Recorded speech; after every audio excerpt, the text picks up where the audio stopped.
Après son scandaleux négationnisme du réchauffement climatique, revoici notre écolo, c'est lui qui le dit, du service de retour. J'ai nommé Claude Allègre. Oh, ne vous inquiétez pas, il n'a pas vraiment changé.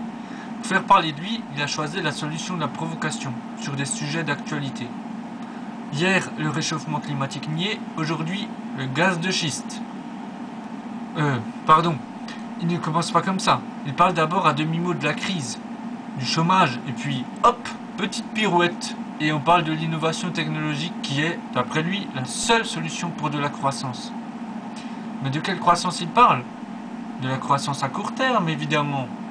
On a donc droit à une petite ovation pour les OGM, qui rendent les rats cancéreux, et les vaches folles, le nucléaire, qui détruit des villes entières, les nanotechnologies, dont on n'a aucune idée sur les effets à moyen et long terme, aux cellules souches, idem, et puis, cerise sur le gâteau, au gaz de schiste, excusez du peu.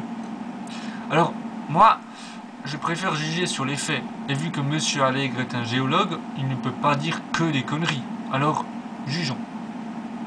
On aura donc droit à une explication technique assez intéressante, mais saupoudrée d'un point de vue à sens unique, comme d'habitude. Quand il nous dit « Cela implique que si le tube de forage est bien étanche, s'il l'est, quand on connaît l'état de nos tuyauteries pour l'eau, on a de quoi avoir peur.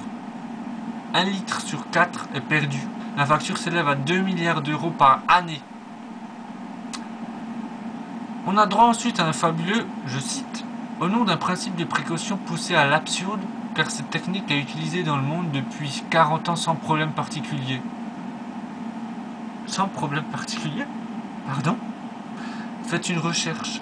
Faites une seule recherche sur Internet. Vous trouverez de nombreux articles sur les accidents liés au gaz de schiste. Alors après, on a même droit à l'habituel épisode colonialiste, culpabilité, bonjour. Et au final, Claude Allègre donne l'impression que la croissance s'est arrêtée en France à cause de l'écologie, et de conclure qu'il faudrait que l'écologie devienne une force plutôt qu'une contrainte. Une excellente conclusion. C'est bien ce que tous les écolos, les vrais, veulent. Sauf qu'ils le veulent dans une vision à long terme, c'est-à-dire par le développement d'énergies réellement propres et sans danger, mais aussi par des projets sensés et non pas uniquement basés sur l'économie. En dépit de la faune et de la flore qui se font raser de façon définitive pour des entreprises qui ne dureront qu'une poignée d'années. Mais aussi et surtout par une consommation raisonnée, ce qui n'est en rien un contraire d'une croissance économique, contrairement à ce qu'on veut nous faire croire. Le dématériel, le secteur des services, sont des voies de croissance qui ne détruisent pas l'environnement, ou moins que le reste. Contrairement à la croissance actuelle, basée sur les biens matériels et limités dans le temps, dont on tente sans cesse de nous faire remplacer le vieux par le neuf, comme les voitures, les PC, les portables, l'exemple Apple est d'actualité, j'en passe et des meilleurs. Alors, au final, l'article de Claude Allègre, sur le fond, est instructif, mais sur la forme n'est qu'une provocation supplémentaire, destinée à refaire parler de lui.